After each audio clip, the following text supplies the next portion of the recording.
21 December Natore মুক্ত দিবস। 1971 সালের 16 ডিসেম্বর ঢাকাসহ সারা দেশের বেশিরভাগ এলাকা মুক্ত হয়ে বিজয় উল্লাস করলেও সেদিন নাটোর ছিল অবরুদ্ধ। বিজয়ের 5 দিন পর 1971 সালের 21 ডিসেম্বর অবরুদ্ধ নাটোরে আত্মসমর্পণ করে পাক বাহিনী।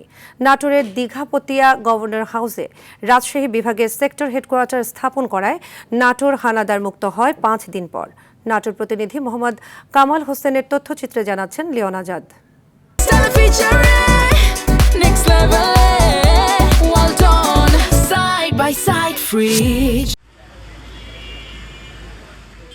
একাত্তরের 21শে ডিসেম্বর দেশের সর্বশেষ অঞ্চল হিসেবে মুক্ত হয় নাটোর।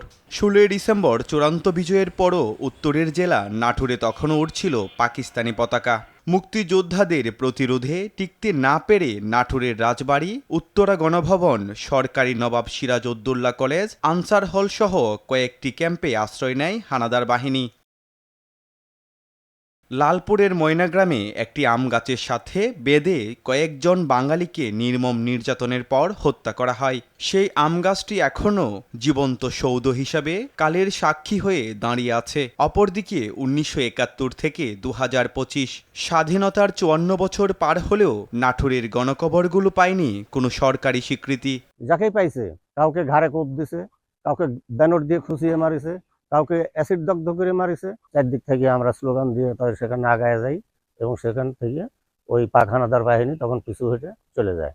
20 তারিখ ভোরে অর্থাৎ 21 তারিখটা আমাদের হানাদার মুক্ত হলো আমাদের এই মাটি থেকে। আত্মসমর্পণটা উত্তরা গণভবনে হয়, সেদিন থেকেই আমরা নাটোরে হানাদার মুক্ত হই।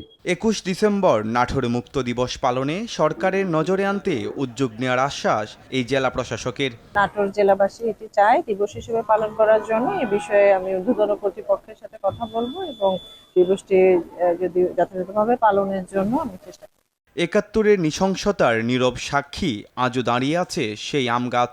অথচ 54 বছরেও মুক্তিযুদ্ধের গণকবরগুলো রয়ে গেছে অবহেলায়। ইতিহাস রক্ষায় রাষ্ট্র যেন নীরব দর্শক।